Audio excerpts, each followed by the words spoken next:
In the sacred streets of Jerusalem, a clash between authority and justice is about to unfold.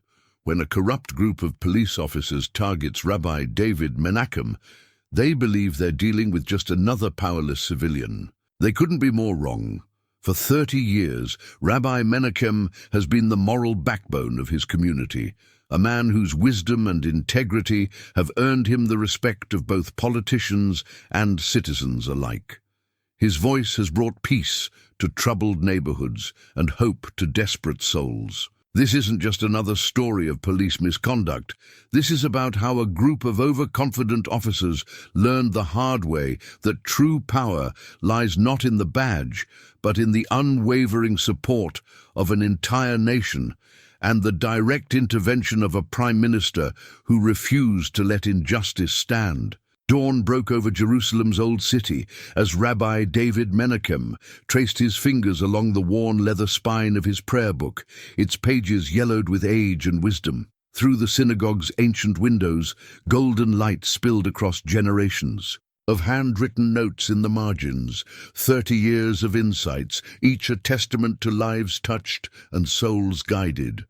At 72, his steps might have slowed, but his eyes retained the sharp clarity that had made him legendary among both his followers and critics. The community center adjacent to the synagogue was already bustling with activity. Every morning, without fail, Rabbi Menachem would arrive before sunrise to prepare for the day ahead.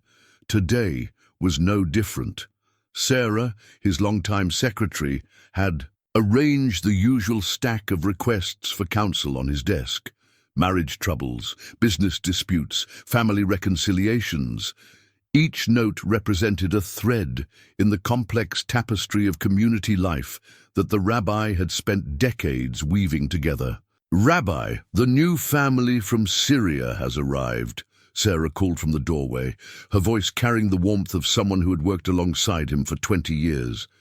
"They're still struggling with the housing authority." Rabbi Menachem nodded, reaching for his coat.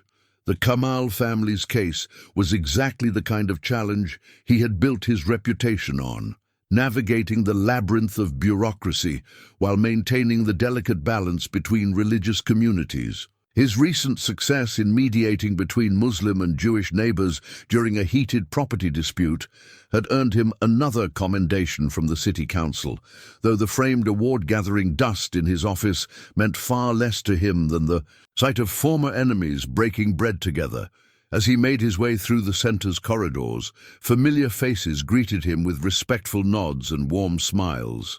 Young volunteers helped elderly Holocaust survivors with their morning exercises. In the education wing, students from diverse backgrounds studied sacred texts together, their animated discussions bridging centuries of tradition with modern challenges.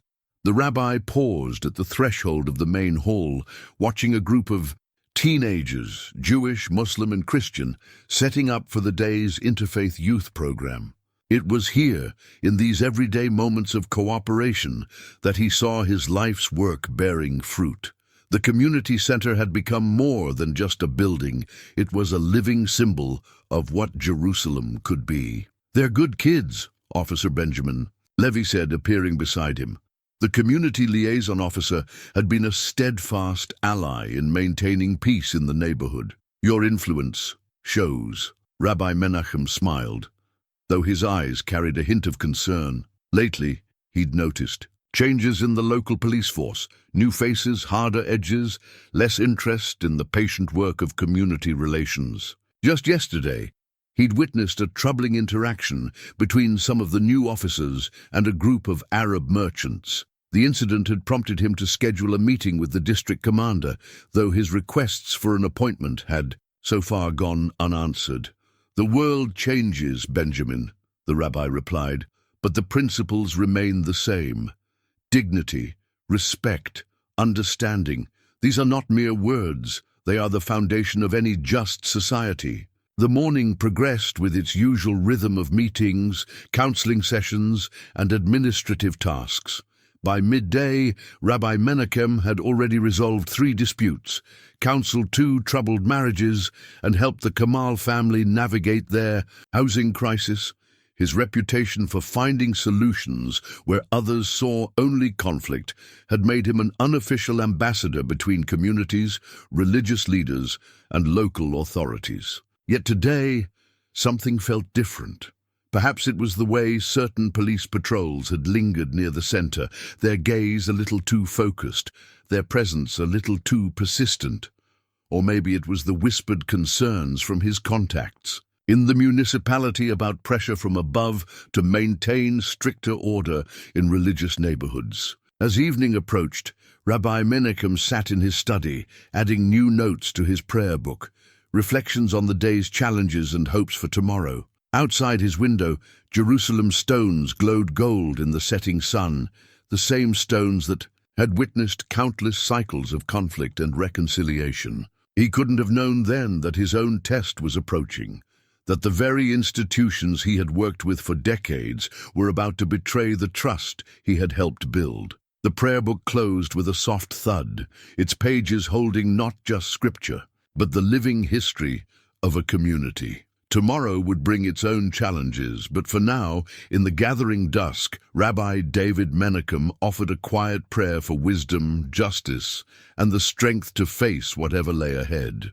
In the fluorescent-lit briefing room of Jerusalem's Central Police Station, Captain Eli Dagan tapped a thick folder against the metal desk, his face tight with barely contained frustration. The internal memo in front of him detailed yet another complaint about his unit's aggressive tactics, the third this month. He crumpled the paper and tossed it into the wastepaper basket with practiced indifference. "Another bleeding heart," he muttered to the 4 officers gathered around him. "They don't understand what it takes to maintain order in this city." Senior Officer Yaron Klein shifted uncomfortably in his chair. 6 months ago, he'd been transferred to Dagan's unit, and what he'd witnessed since then had kept him awake. More nights than he cared to count.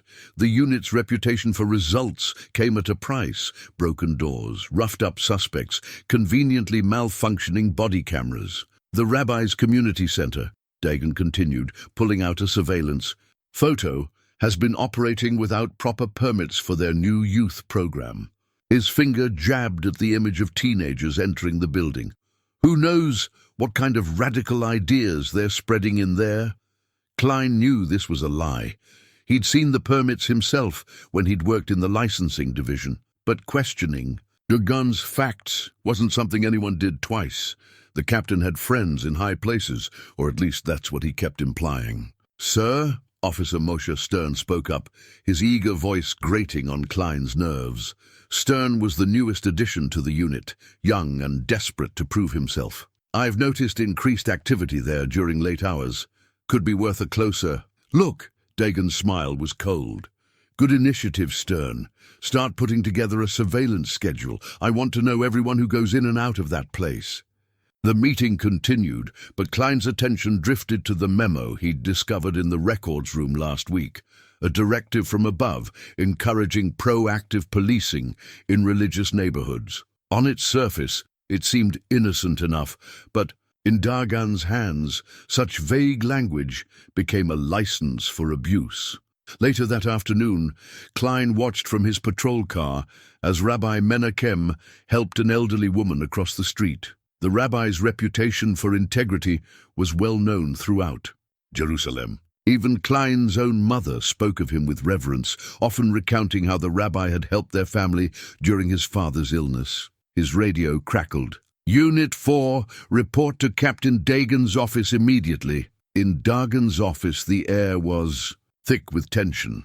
The captain sat behind his desk, a new file open before him. "Klein, you used to work licensing, right?" The question carried an edge. "Yes, sir." "Then you'll be interested in this." Dagan slid a document across the desk. "Seems our friend the rabbi has been operating his charity kitchen without proper health inspections." "We can't have that, can we?" Klein's throat tightened. The document was dated 2 years ago. The current permits were on file, he'd seen them. But before he could speak, Dagan continued, "I want you to lead the inspection team tomorrow. Show. And then what happens when people think they're above the law?" That evening, Klein sat in his car outside the station, staring at his phone. The number for the Internal Affairs Department glowed on the screen. His finger hovered over the call button, but memories of what had happened to the last officer who'd filed a complaint against Dagon held him back. The man had been transferred to a remote desert outpost, his career effectively over. The sun set over Jerusalem, casting long shadows between the ancient stones. In the gathering darkness, Klein watched as Rabbi Menachem's community center continued its work, unaware of the storm gathering around it. Tomorrow would bring choices that would change lives forever, and not everyone's conscience would survive intact. The security cameras mounted on the synagogue's weathered walls captured what would later be recognized as the last peaceful day at Rabbi Menachem's community center. Their silent gaze recorded the usual ebb and flow of community life, though the occasional police car cruising past cast long shadows across the courtyard. Morning prayers had just concluded when David, the rabbi's grandson, burst into the study with an iPad in hand. "Grandpa, look! They're showing the community center on the news." The screen displayed footage of yesterday's interfaith youth program, with Rabbi Menachem speaking to the gathered teenagers. "The old ways and the new must find harmony," the rabbi's recorded voice declared. "In this center, we prove it's possible." The newscast cut to interviews with local residents. Rabbi Menachem, an elderly shopkeeper, smiled. "He's the conscience of this neighborhood. When there's trouble, people don't go to the police anymore, they come to him." David beamed with pride, but the rabbi's expression remained thoughtful. Such public attention, while gratifying, could be a double-edged sword in Jerusalem's complex political landscape. The day unfolded with its familiar rhythm. In the main hall, volunteers prepared food packages for needy families, a program that had started small but now served hundreds. Sarah managed the organized chaos with practiced efficiency, directing volunteers and checking lists. "Rabbi," she called out, "the health inspector's certificate came through. All clear for another year." She filed the document carefully, unaware that in less than 24 hours its existence would be denied. By midday, the center hummed with activity. A group of students from Hebrew University interviewed elderly residents for an oral history project. In the counseling room, Rabbi Menachem mediated a property dispute between two merchants, his patience unwavering as hours of discussion finally yielded understanding. "You see," he told them as they shook hands, "in our anger, we forget that we're neighbors first. The solution is always there, waiting to be discovered through dialogue." Outside, the police presence had grown more noticeable. A patrol car parked across the street, its occupants taking photos with their phones. The center's security cameras dutifully recorded each pass, each lingering glance, evidence that would later prove crucial. As afternoon prayers approached, Rabbi Menachem received an unexpected visitor. Officer Benjamin Levy arrived, his usual friendly demeanor strained. "Rabbi, I had to come," he said quietly, closing the office door. "There's talk at the station. Captain Dagon's unit." He hesitated, torn between loyalty to his badge and his conscience. "Speak freely, Benjamin. These walls have heard countless confidences. They're building a case against the center. I don't know the details, but something's coming. Maybe you should consider postponing some activities, just for a while." The rabbi smiled gently. "And what message would that send to our youth? That we hide from injustice rather than face it? No, my friend, we will continue our work, as we always have, openly and honestly." Levy left with a heavy heart, passing Sarah as she brought in the day's final appointments. Among the papers was a request for the rabbi to speak at next month's Police Academy graduation, an irony that would not be lost on anyone in the days to come. Evening fell over Jerusalem, the last rays of sun gilding the stone walls. In the courtyard, young volunteers cleaned up after the day's programs, while elderly residents lingered, sharing stories and watching their grandchildren play. The security cameras captured it all, the peaceful routine of a community center that had become a model of coexistence. Rabbi Menachem stood at his office window, watching the scene below. 30 years of building bridges, of proving that different communities could not just coexist but thrive together. Whatever storm was approaching, he felt oddly calm. Truth had always been his shield, justice his compass. As he prepared to leave, he paused to straighten the framed certificates on his wall. Health inspections, building permits, program approvals, all properly maintained, all fully documented. In the growing darkness, he couldn't see the police. Surveillance team photographing him through their telephoto lens, recording what they thought would be evidence, but would ultimately prove their undoing. "Good night, Sarah," he called out as he left. "Tomorrow will bring what it brings." She looked up from her desk, smiling. "Good night, Rabbi. See you at morning prayers." Neither knew that by this time tomorrow, everything would change. The morning sun had barely touched Jerusalem's ancient stones when 6 police vehicles screeched to a halt outside the community center. Captain Dagen emerged first, his tactical vest a stark contrast to the peaceful morning prayers echoing from within the synagogue. He adjusted his body camera with deliberate care, ensuring it was switched off. "Remember," he barked at his unit, "we have credible evidence of permit violations and possible extremist activities. Move fast, move hard." Inside, Rabbi Menachem was leading the morning service when the doors burst open. The crash of boots against marble floors shattered the sacred silence. Elderly worshippers stumbled in confusion as officers stormed through their ranks. "Nobody move!" Dagon's voice thundered through the sanctuary. "This is a police operation." But someone was moving. Leah Cohen, a 70-year-old grandmother who had survived worse storms than this, had her phone out. Her arthritic fingers trembled as she pressed record, capturing what would soon become the most viral video in Jerusalem's recent history. Rabbi Menachem's voice remained steady. "Captain, please. There are elderly people here. Whatever this is about—" "David Menachem," Dagen cut him off, "you're under arrest for operating an illegal gathering place and promoting extremist activities." The absurdity of the charges hung in the air like incense.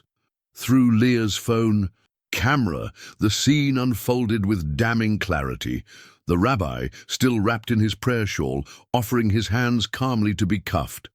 The rough handling that followed, the scattered prayer books, the crying children. "I can show you all our permits," Sarah called out from the office doorway, clutching a folder. Officer Klein watched as Stern knocked the documents from her hands. Papers flying everywhere. "Obstruction of justice," Stern declared, reaching for his handcuffs again. But the real obstruction was happening outside, where a growing crowd had gathered. Phones emerged like flowers after rain, each one capturing a different angle of the unfolding travesty. A local news crew, tipped off by an anonymous call, arrived just in time to film Rabbi Menachem being led out. The rabbi's dignity in that moment would later be described as almost biblical. Despite the rough handling, despite the deliberate humiliation of being paraded past his community, he walked with his head high, lips moving in silent prayer. "Any comment on the charges, Rabbi?" a reporter shouted. "Truth fears no investigation," he replied, his voice carrying clearly across the stunned crowd.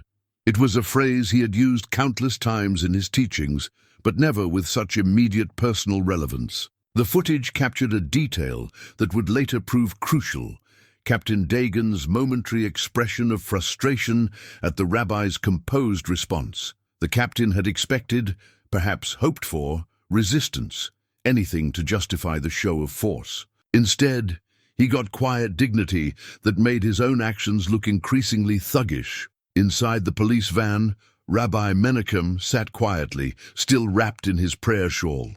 Through the window, he could see his grandson David being held back by community members, the boy's face streaked with tears and fury. The rabbi caught his eye and shook his head slightly, a gentle reminder of their many discussions about responding to injustice with wisdom rather than anger.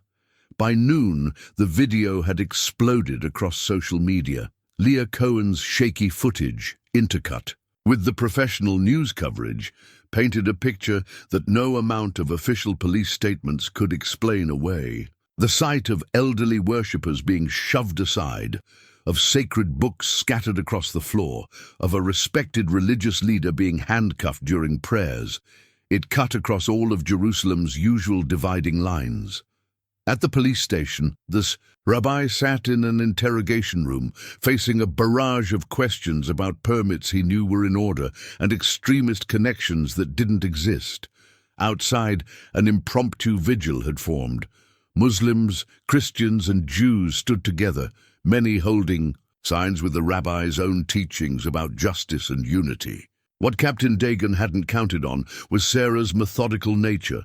Even as the police were ransacking the office, she had used her phone to send every permit, certificate, and document to a secure cloud drive. More importantly, she had years of security camera footage showing the regular police harassment building up to this day.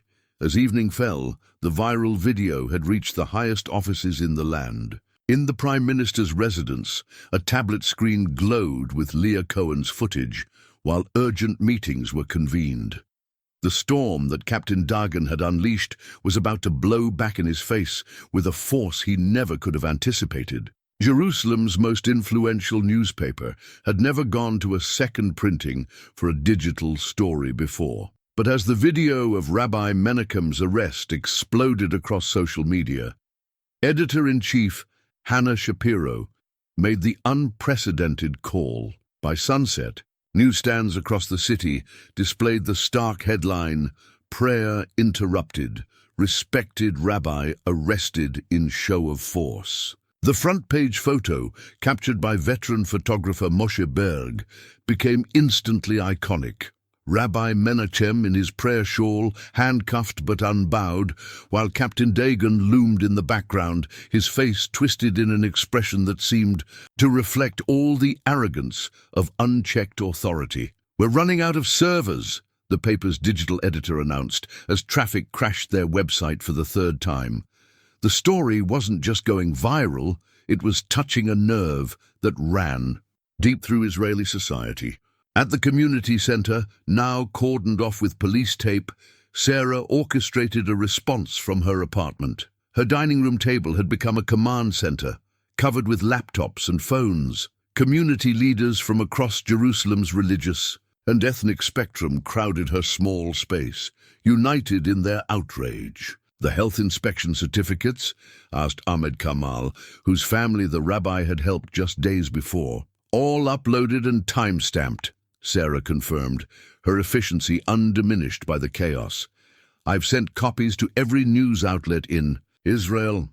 They can't bury this." Outside the police station, the crowd had swollen to thousands. Rabbi Menachem's grandson, David, his earlier anger now focused into purposeful action, helped organize the protesters into shifts. They maintained a constant presence while staying peaceful, exactly as his grandfather would have wanted. He thought arresting him would silence us," David told a forest of microphones. "Instead, they've amplified everything he stands for." The interfaith youth group that usually met at the center gathered instead in a nearby park. They carried signs, bearing quotes from the rabbi's teachings. "Justice is not a word, it's an action. Unity is not uniformity. Truth fears no investigation." But it was the reaction from unexpected quarters that truly revealed the arrest's impact. Secular business leaders issued statements of support. Army veterans recalled the rabbi's visits to bases during times of conflict. Even street vendors shared stories of his quiet acts of kindness. Inside the police station, Officer Klein watched the protests grow through the window. The security footage he'd been secretly collecting for months weighed heavily on his phone.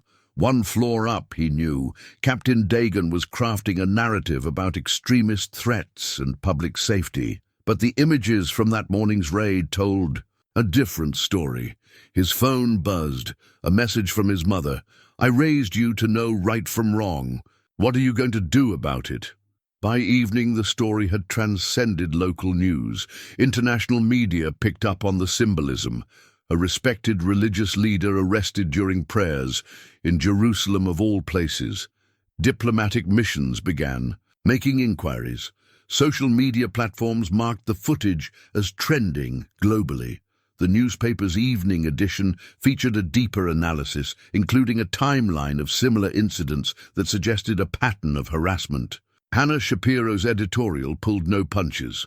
When those entrusted with upholding the law become its greatest threat, who will guard the guardians? In her apartment, Sarah received an unexpected call. The voice on the other end spoke quietly, but carried the weight of authority. "This is the Prime Minister's office. We'd like all the documentation you have, everything, and please tell us more about Captain Dagan." As night fell over Jerusalem, the vigil outside the police station took on a sacred quality. Prayers in Hebrew, Arabic, and other languages mingled. In the air, candles flickered against the darkness. The crowd had become its own kind of community center, exactly the kind of unity Rabbi Menachem had spent his life building. David stood among them, his phone streaming live to hundreds of thousands of viewers worldwide. "My grandfather always taught us that justice is like Jerusalem's ancient stones," he said, his voice steady. "It may seem immovable, but it's built, one piece at a time, by many hands working together." The newspaper's headline had done more than report a story. It had become a rallying cry. In homes and offices across Jerusalem, people who had never met Rabbi Menachem found themselves asking hard questions about power, justice, and the kind of society they wanted to build. Tomorrow would bring more developments, more revelations, more pressure for change. But tonight, the image of a rabbi in prayer, interrupted by those sworn to protect, had awakened something in the city's conscience, and once awakened, it would not easily be silenced again. The WhatsApp message that shook Jerusalem's political establishment arrived at 3:47 a.m.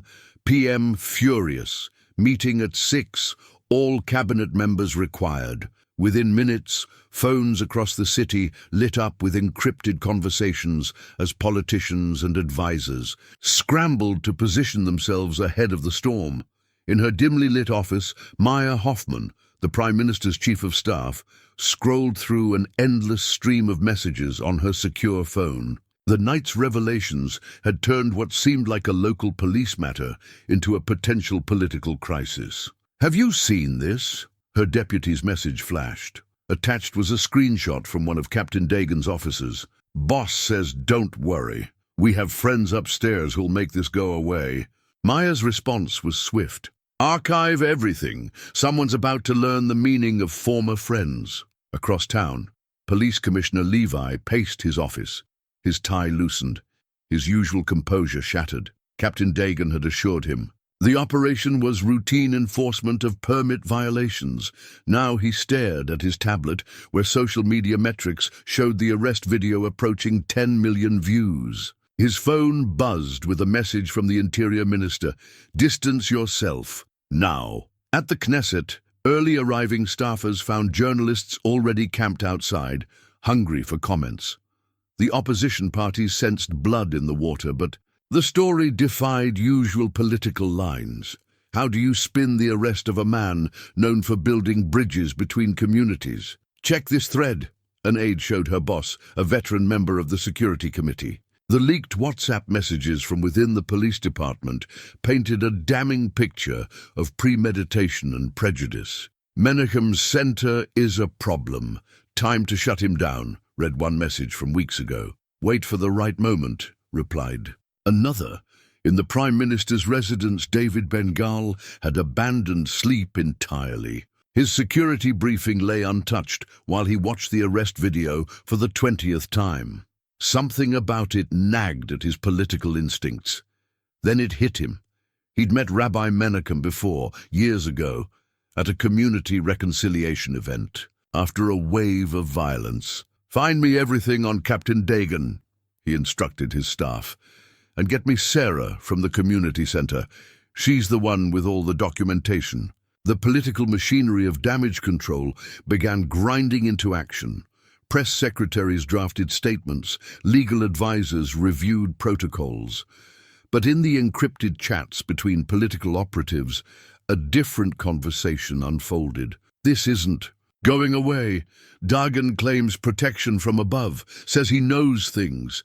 PM doesn't care. He's taking this personally. Someone needs to fall on their sword. Make that multiple someones. By sunrise, Jerusalem's political landscape had shifted. The usual alliances and enmities meant nothing in the face of a story that cut across all demographics. Religious and secular, left and right, Jewish and Arab. The image of prayer interrupted by force had struck a universal chord. Maya's phone buzzed one final time before the cabinet meeting. The message was from the Prime Minister himself. No compromises, not on this, not in my country. She allowed herself a small smile. In politics, timing was everything. And Captain Dagan had just orchestrated his own downfall at the perfect moment for the Prime Minister to demonstrate moral leadership. The sun rose over Jerusalem as black government cars converged on the Prime Minister's office. Inside each, politicians practiced their expressions of outrage, knowing cameras would capture their arrival. But for once, the outrage wouldn't be feigned. In the ministerial WhatsApp group, the final message of the night spoke volumes. This ends today, all of it. Prime Minister David Menachem stood at his office window, his handwritten notes from the emergency meeting scattered across his desk. 30 years in politics had taught him to mask his emotions, but today his hands trembled with barely contained rage as he reviewed the evidence. "Play it again," he commanded, not turning from the window. Behind him, his staff exchanged glances as they replayed the arrest footage for the dozenth time. The sound of prayer suddenly interrupted by boots, and shouts filled the room. "Stop!" Menachem turned, his face hard. "Now show me the permit documentation Sarah sent over." Maya Hoffman pulled up the files on the large screen. "Everything's in order, sir. Health certificates, safety inspections, program authorizations, all current, all properly filed. The rabbi's records are immaculate." The Prime Minister picked up one of his notepads, its pages filled with his characteristic sharp handwriting. 25 years ago," he said quietly, "my father was arrested during prayers. Different time, different country. I was 12. He paused, letting the memory settle. "I swore then that if I ever had the power to prevent such things, I would use it." "Sir," his security advisor interjected, "Captain Dagan claims the operation was part of a broader anti-extremism initiative." "Extremism." Menachem's laugh was bitter. "I met Rabbi Menachem during the riots 3 years ago. While others were throwing stones, he was building bridges. Show me the intelligence that justified this raid." Silence filled the room. "As I thought." He turned to Maya. "Get me Police Commissioner Levi, now." While they waited, Menachem reviewed his notes again. They weren't just meeting minutes.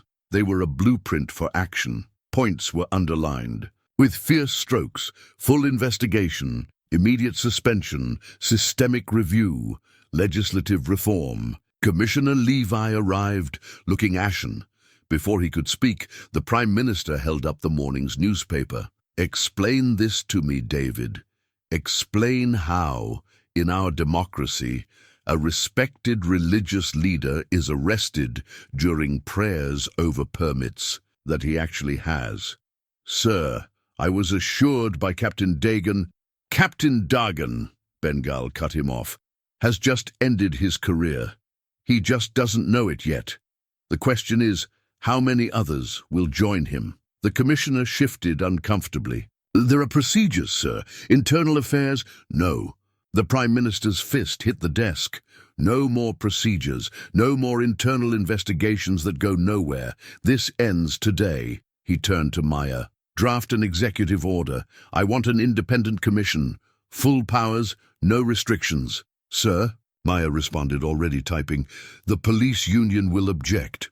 "Let them." Menachem's voice was steel. "And get me Rabbi Menachem's lawyer. I want him released within the hour." "With an apology." The room burst into activity. Phones buzzed, keyboards clicked, aides rushed in and out. The Prime Minister returned to the window, looking out over Jerusalem. His notes lay on the desk behind him, the final lines clear and decisive. Not on my watch, not in my country, not to my people. This ends today. Within minutes, the machinery of government began to move. The independent commission was announced. Captain Dagan was suspended pending investigation. Rabbi Menachem's release was ordered. But for the Prime Minister, this was just the beginning. "Maya," he called, still looking out over the city. "Get me everything we have on police reform, legislation, everything that's been proposed, everything that's been blocked. It's time to clean house." As his staff scrambled to comply, Ben-Gal allowed himself a moment of reflection. Sometimes leadership meant making calculated decisions, but sometimes it meant simply doing what was right, no matter the political cost. His phone buzzed. A message from his elderly mother. "Your father would be proud today." He touched the window, his fingers pressing against the glass as if trying to touch the city itself. "Never again," he whispered. "Not here. Not now. Not ever." Justice Miriam Sheikh's reputation for incorruptibility had made her both respected and feared in Israel's legal circles. When the Prime Minister's office announced her appointment to head the independent commission, Captain Dagan's remaining allies felt their first real tremor of fear. The commission's mandate, printed on official letterhead and now circulating through every government office in Jerusalem, was unprecedented in its scope. To investigate not just the incident at hand, but the systemic failures that made it possible. In a converted conference room at the Supreme Court building, Justice Sheikh surveyed the evidence wall her team had assembled. Photographs, documents, and timelines covered every surface.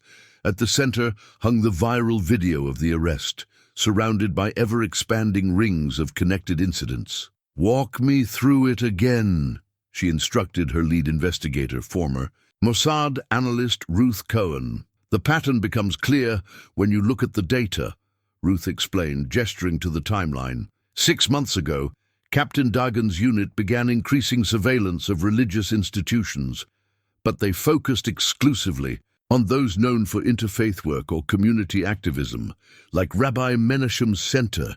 Exactly. We've uncovered 47 instances of harassment disguised as routine inspections. The rabbi's arrest was meant to be the culmination. Ruth pulled up a database on her tablet. But they didn't count on Sarah's record-keeping. Justice Sheikh allowed herself a small smile. The community center's administrator had provided them with a digital fortress of evidence, years of security footage, email correspondence, permit applications, and incident reports. Every interaction with Dagan's unit had been documented, dated, and archived. And the officers involved. 3 have already come forward. Ruth handed over a thick folder. Officer Klein's testimony is particularly damning. He has recordings of briefings where Dagan explicitly ordered them to find or create violations. The justice studied the transcript, her expression hardening. This goes beyond individual corruption. This was systematic intimidation of community leaders who promoted cooperation between faiths. A junior investigator burst into the room, clutching a laptop. "Your Honor, we found something in the police department's internal communications.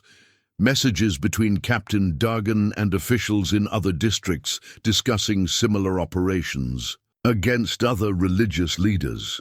Justice Sheikh moved to the evidence wall, adding a new string of connections. How many? 12 confirmed cases so far.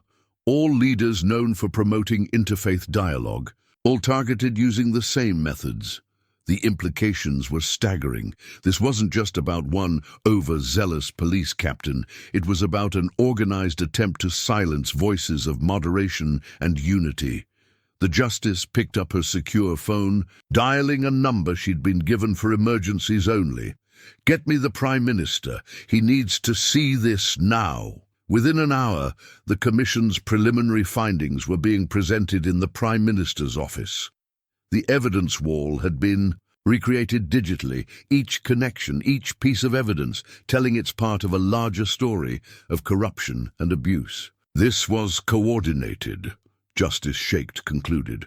They targeted religious leaders who threatened their narrative of inevitable conflict between communities.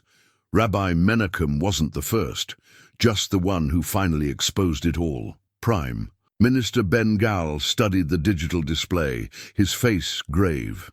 How deep does it go? We've identified links to 3 other police districts, 2 deputy commissioners, and several political appointees. She paused. Sir, this will get ugly before it gets better. Then let it get ugly, he replied. Clean it all out. As the meeting concluded, Justice Shaked returned to her temporary headquarters. The investigation mandate framed on her desk seemed to carry even more weight now. This wasn't just about justice for one rabbi. It was about confronting a cancer that had been growing in the system for years. Her team worked through the night, following leads, conducting interviews, building their case. With each new piece of evidence, the pattern became clearer, and the urgency of their work more apparent. Your Honor, Ruth called out near midnight, Officer Klein just sent over more recordings. You need to hear this. In the quiet of the late hour, the voices from Klein's recordings filled the room, laying bare a conspiracy that would shock the nation when revealed.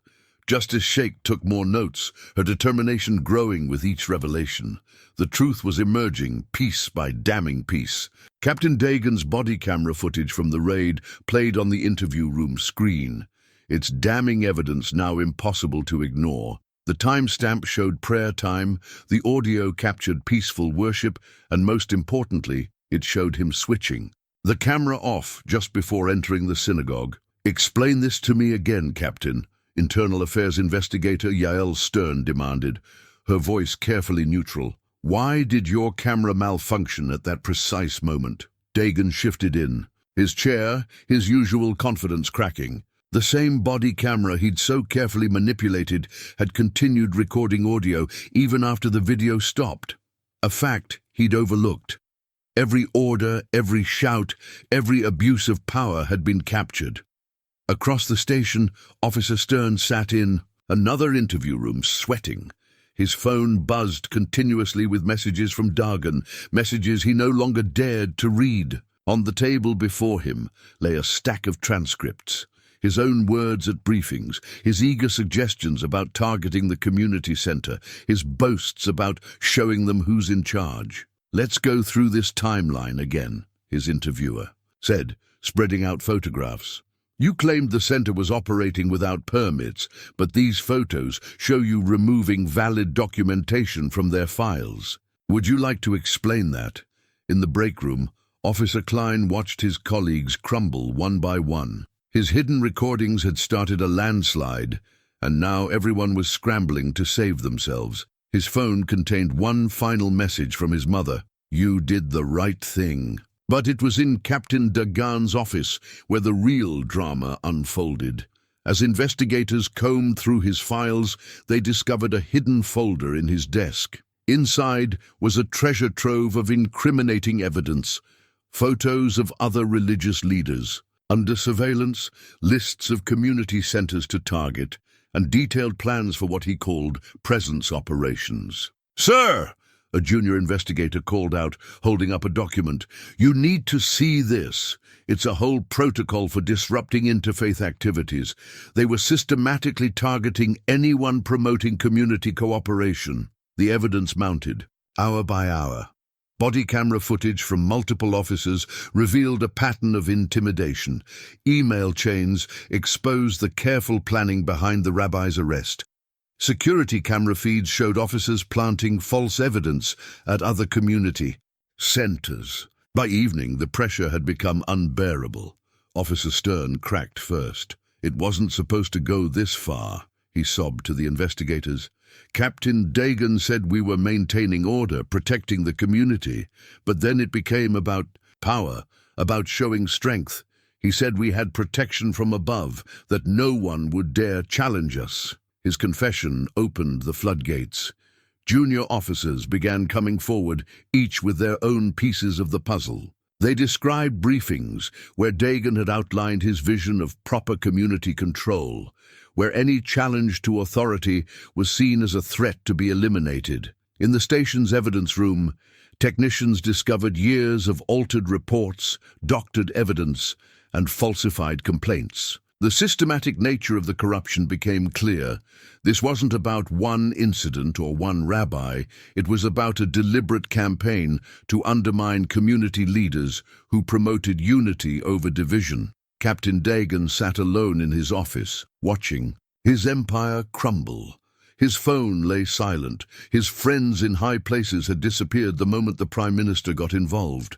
On his desk, his badge and service weapon waited to be surrendered. The last item in his drawer was a photograph from his academy graduation, back when he'd believed in serving and protecting. As night fell over Jerusalem, the station buzzed with activity. Internal affairs teams sealed offices, collected evidence, and conducted interviews. The wall of silence that had protected corrupt officers for so long was cracking, bringing down not just individuals, but an entire system of abuse. Officer Klein watched it all from his desk, remembering the rabbi's words about truth, fearing no investigation. In his hand, he held one final piece of evidence, the original briefing video where Dagan had outlined his entire strategy. Tomorrow, he would hand it over to Justice Sheikh's commission, closing the circle that began with his first secret recording. In the holding cell, Rabbi Menachem had spent his hours of confinement writing in his small prayer journal, his neat Hebrew script filling page after page. Unlike the angry scrawls of previous occupants on the cell walls, his words flowed with purpose and clarity, recording not just events, but insights that would later become a testament to dignity under pressure. Even in this cell, he wrote, I hear the echo of ancient teachings. When they led me from prayers in handcuffs, I remembered our ancestors who maintained their faith in darker hours than these. But I also saw something new. Muslims and Christians, standing alongside Jews, all united in protest against injustice. Perhaps this is the real miracle of our time. The cell door opened. His lawyer stood there with release papers, along with a personal apology from the Prime Minister's office. But the rabbi raised his hand, asking for a moment to complete his writing. The true measure of justice, his pen continued, is not in how we treat our friends, but in how we respond to those who oppose us. Captain Dagan and his officers did not arrest merely a rabbi today.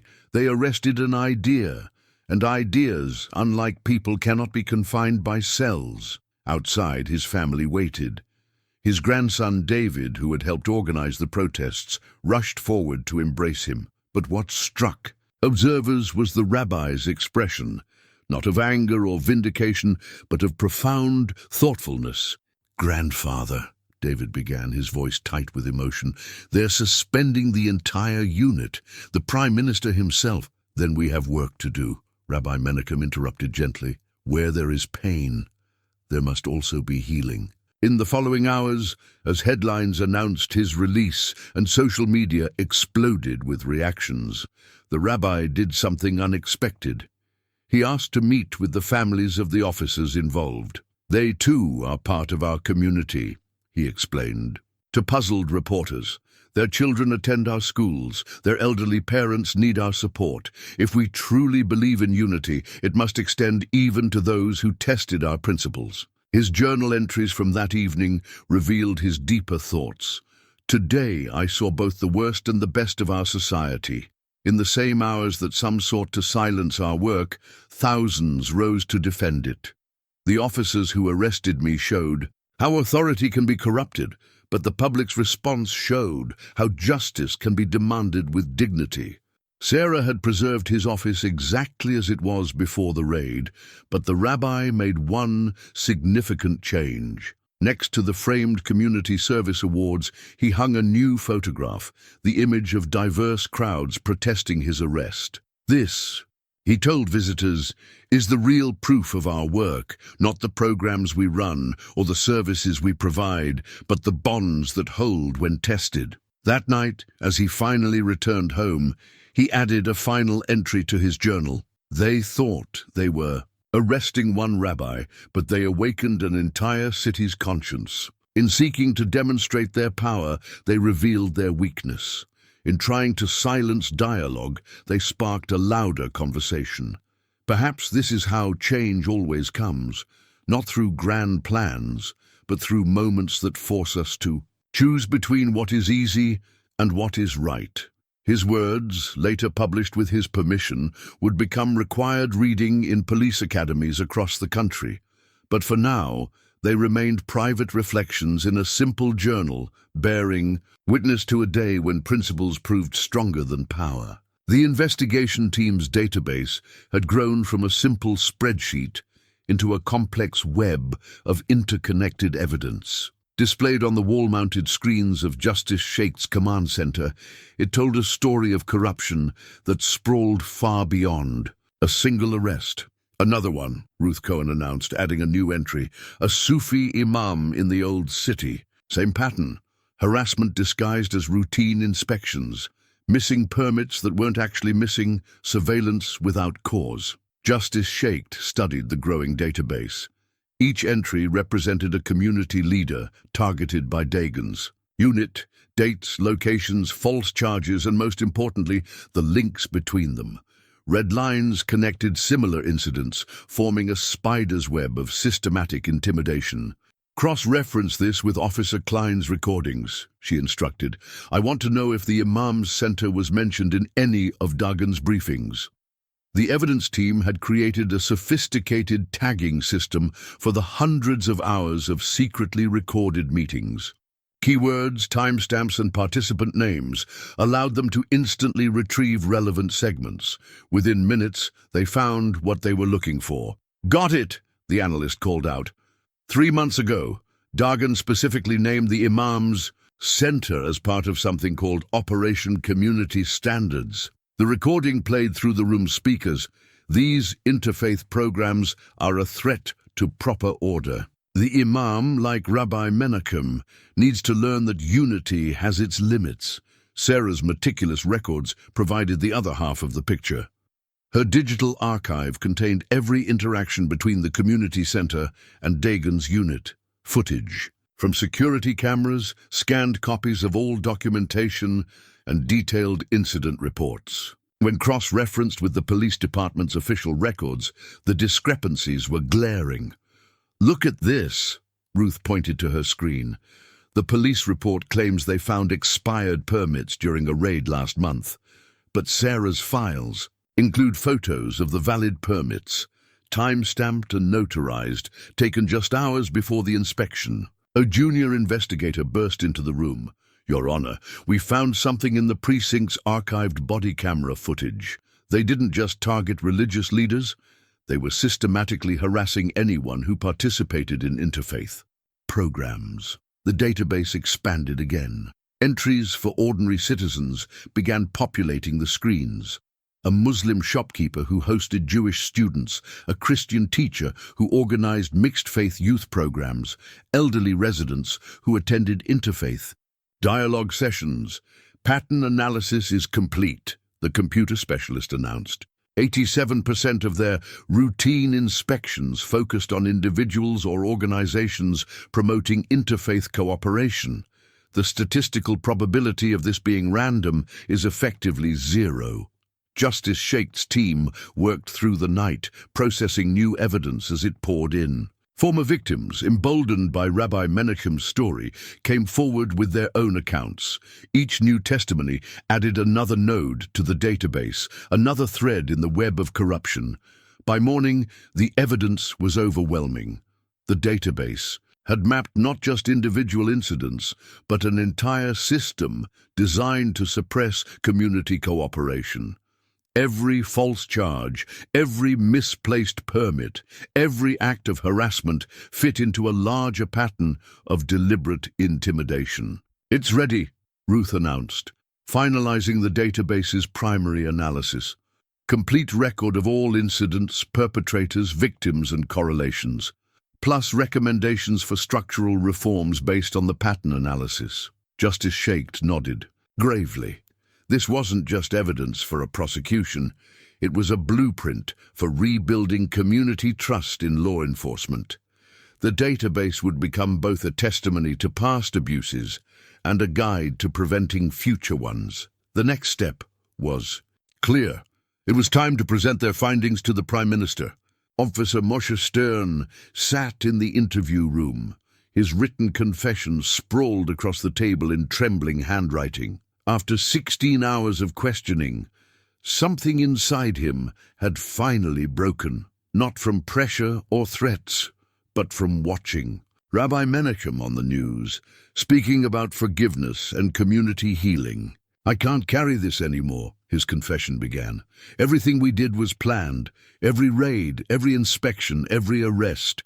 Captain Dagan called it preventive community management, but it was just harassment with a fancy name." The document detailed years of systematic abuse, fabricated violations, planted evidence, targeted surveillance. But more importantly, it named names, other officers, superior commanders, political connections. Each page added another layer to the conspiracy. "The rabbi wasn't the first," Stern wrote. "We had a list.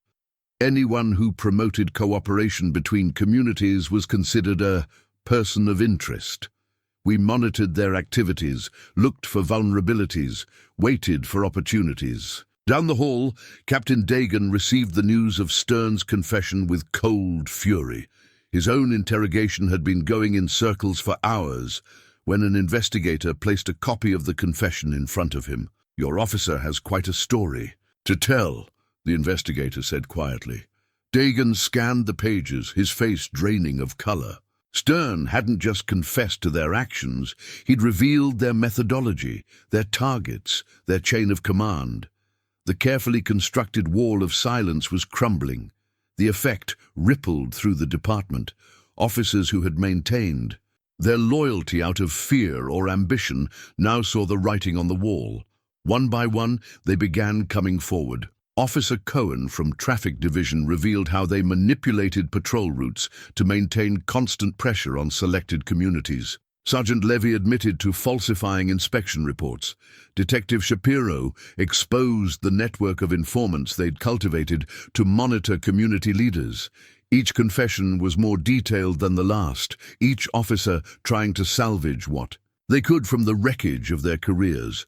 The written statements piled up on Justice Shaked's desk, a paper trail of corruption that could no longer be ignored or denied. But it was Officer Klein's final recording that broke the case wide open. In a meeting just days before the rabbi's arrest, Dagan had laid out their entire strategy. "We're not just enforcing laws here," his voice crackled through the speakers. "We're shaping communities. These people with their interfaith programs and unity initiatives, they don't understand that separation equals control. Keep them divided, keep them suspicious, and they're easier to manage."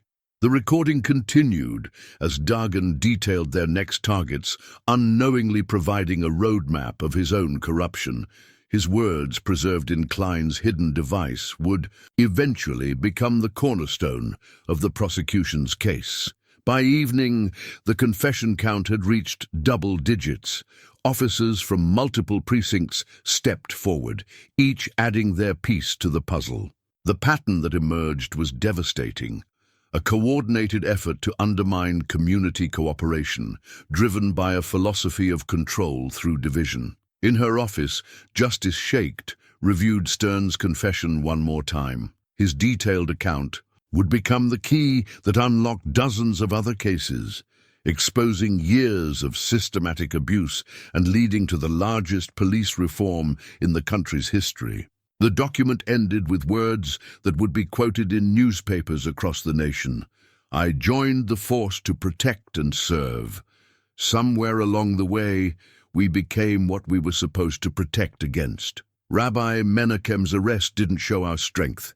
It showed how far we had fallen. The official termination notices landed on desks across the Jerusalem Police Department like autumn leaves, each one carrying the weight of careers ended and trust betrayed. Captain Dagan's was the first, its formal language stark and unambiguous. Immediate termination on grounds of gross misconduct, abuse of authority, and violation of constitutional rights. More followed throughout the day.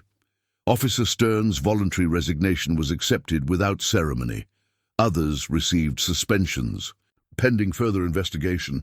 By sunset, 27 officers had been removed from duty, their badges and weapons surrendered to internal affairs. In the Justice Ministry's main conference room, State Prosecutor Hannah Weiss laid out the charges for her team. "This isn't just about individual misconduct," she explained, pointing to the thick stack of indictments. "We're prosecuting a systematic attempt to undermine civil society." The charges were unprecedented in their scope. Conspiracy to violate civil rights, abuse of authority, falsifying official documents, witness intimidation, and more. Each count was supported by mountains of evidence: Officer Klein's recordings, Stern's confession, Sarah's meticulous records, and the testimony of dozens of community members. "They didn't just target Rabbi Menachem," Weiss continued. "They targeted the very idea of community cooperation. That makes this more than a criminal case. It's a referendum on what kind of society we want to be." Across town, Police Commissioner Levi announced the first wave of reforms. His hands shook slightly as he read from the prepared statement. "Effective immediately, all enforcement actions against religious or community organizations must be approved by an independent oversight board. Body cameras will be mandatory for all operations, with footage automatically uploaded to secure external servers." The reforms went further than anyone had expected. New training protocols emphasized community engagement and cultural sensitivity. Independent auditors would review all inspection reports. A civilian review board would oversee complaints against officers. Each measure struck directly at the systems that had allowed Dagon's unit to operate unchecked. But it was the Prime Minister's announcement that captured the nation's attention. Standing in the Knesset, David Ben-Gal unveiled the Community, Trust and Police Accountability Act. "This law," he declared, "will ensure that what happened to Rabbi Menachem never happens again. It will transform how our police interact with our communities, how we handle complaints, and how we hold those in authority accountable." The Act's provisions were sweeping. Police units would be required to maintain diverse representation reflecting their communities. Regular interfaith and cultural sensitivity training would become mandatory. Most importantly, a new independent authority would be established to investigate any complaints against law enforcement. In her office, Justice Shaked reviewed the draft legislation with satisfaction. The reforms went beyond mere reaction to scandal. They represented a fundamental shift in approach to law enforcement and community relations. Rabbi Menachem, invited to consult on the reforms, added his own suggestion: regular dialogue sessions between police officers and community leaders. "Understanding," he said, "must flow in both directions." The termination notices continued to circulate, each one representing not just the end of a career, but the beginning of a transformation. The message was clear. The old ways of power and intimidation were over. A new era of accountability and community trust was beginning. The first draft of the community policing program sat on Rabbi Menachem's desk, its pages filled with ambitious plans for rebuilding trust between law enforcement and Jerusalem's diverse communities. What made this proposal unique wasn't just its comprehensive approach, but its authors. A coalition of religious leaders, former police officers, and community activists working together. "We must remember," the rabbi had written in the introduction, "that healing requires more than new laws and policies. It requires us to see the humanity in each other, even in those who have wronged us." The community center hummed with renewed energy. Where police surveillance cameras once watched, children's artwork now decorated the walls. The same space that had witnessed the rabbi's arrest now hosted weekly meetings between local officers and community members. Officer Klein, who had resigned from the force after his role in exposing the corruption, found himself invited to speak at these gatherings. His perspective as both a former insider and a catalyst for change proved invaluable. "I watched good officers become part of a corrupt system," he told one group. "But I also watched that system crumble when faced with the power of community unity." Sarah had reorganized the center's programs to include specific outreach to police families affected by the investigation. "They're part of our community too," she reminded critics. "Their children shouldn't suffer for their parents' mistakes." The proposal detailed new initiatives: joint police community patrols, cultural exchange programs, youth mentorship opportunities. Each page reflected lessons learned from the crisis, transforming pain into progress. One section, authored by Ahmed Kamal, focused on creating bridges between law enforcement and minority communities. "Trust," he wrote, "is built through understanding, and understanding comes from genuine interaction." Rabbi Menachem's own contributions emphasized the spiritual dimensions of reconciliation. His suggestions for incorporating religious and cultural sensitivity training into police education drew from centuries of wisdom about human nature and conflict resolution. The document became more than just a proposal. It evolved into a blueprint for social transformation. Other cities began requesting copies, seeing in its pages a path forward for their own community police relations. As evening fell, the rabbi added final notes to the proposal. Tomorrow, it would go to the police commissioner's office, carrying with it the hopes and hard work of an entire community determined to turn crisis into opportunity. The draft legislation that would transform Israeli law enforcement lay before the Knesset committee, its pages marked with amendments and notations from dozens of experts. What had begun as a response to one incident had evolved into the most comprehensive police reform package in the nation's history. Article 1, the committee chair read aloud, establishes the Office of Community Oversight and Police Accountability. The room fell silent as he continued through the provisions.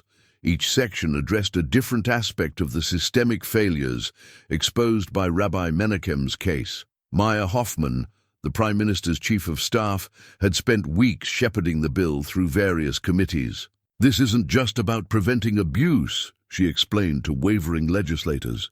"It's about reimagining the relationship between law enforcement and the communities they serve." The legislation's key provisions were revolutionary in their scope.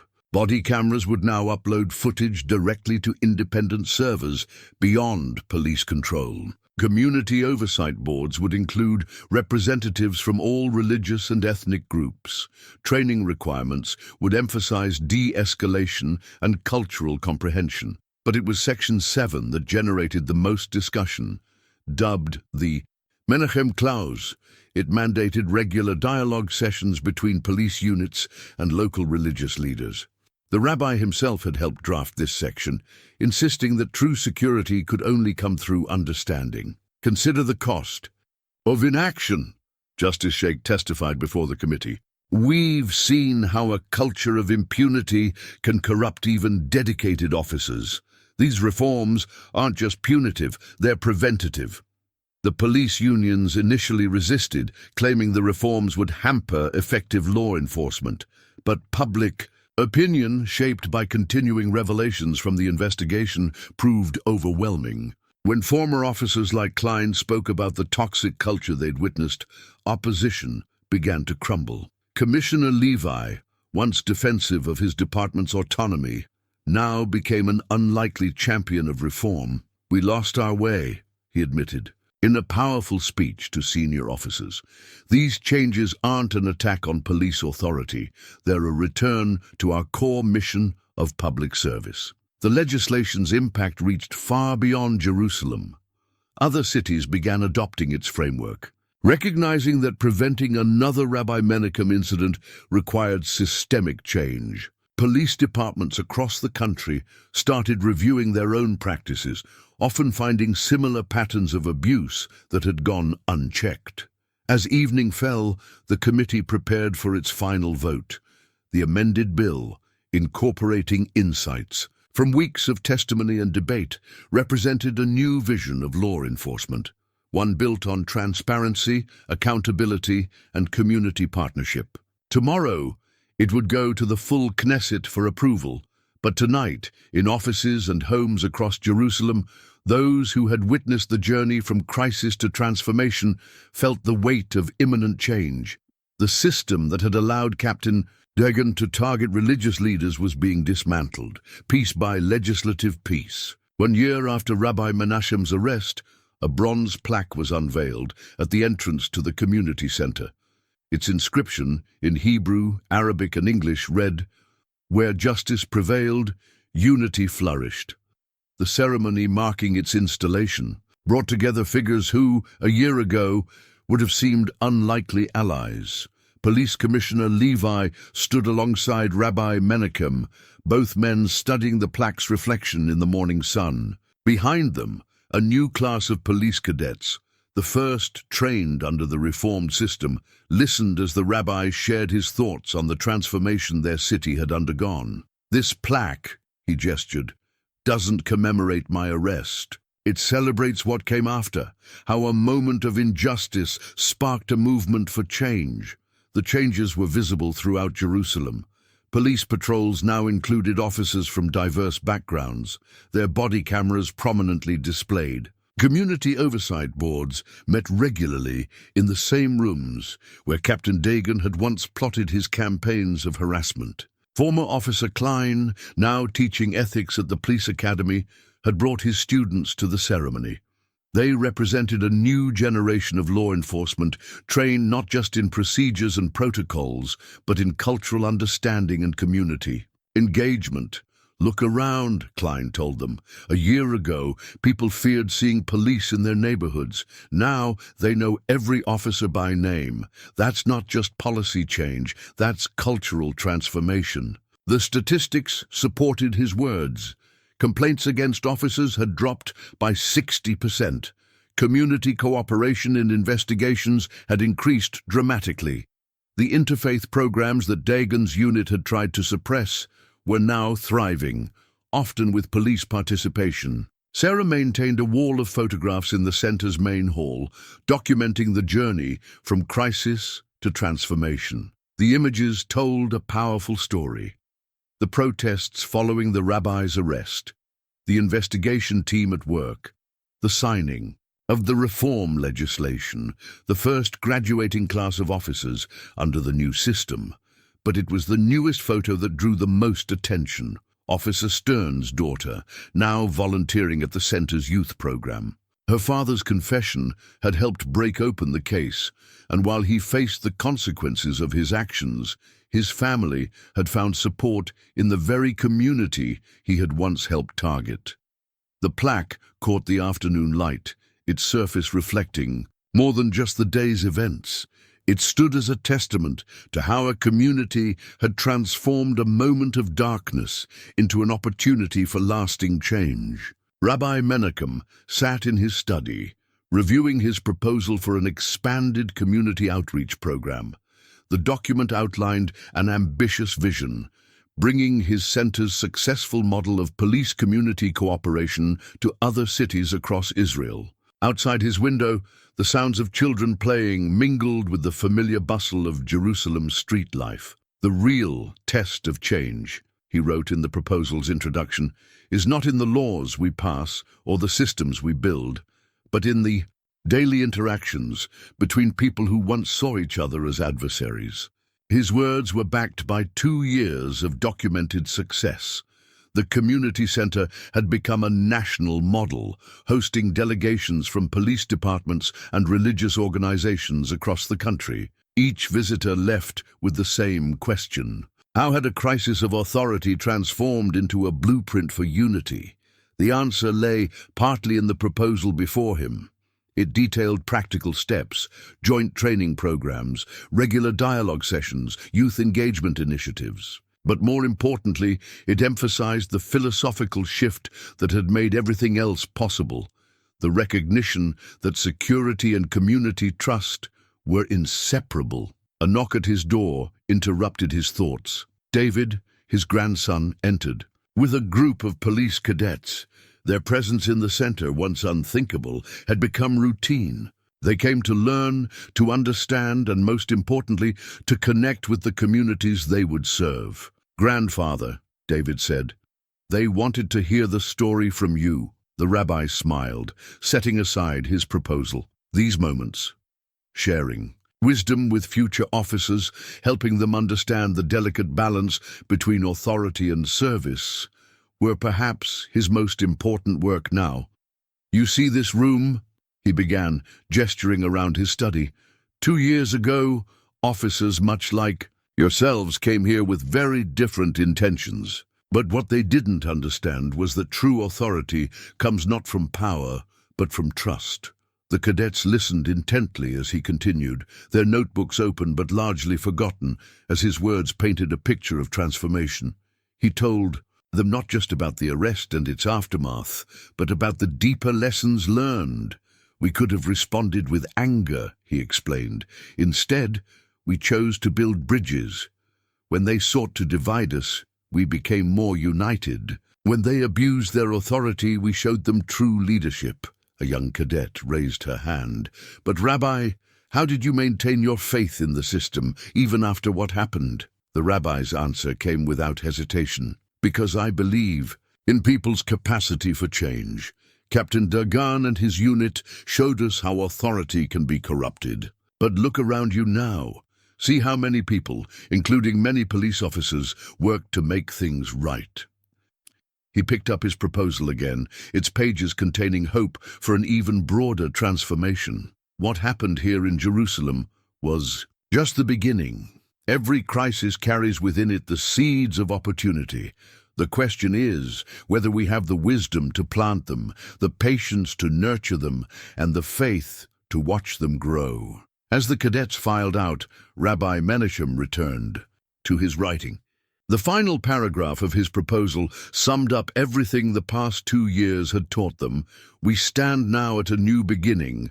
The changes we've witnessed in Jerusalem prove that transformation is possible, that trust can be rebuilt, that communities can heal, but our work is not finished. As long as there are walls between people, we must build bridges. As long as there is fear, we must nurture understanding. And as long as there is injustice anywhere, we must work for justice everywhere."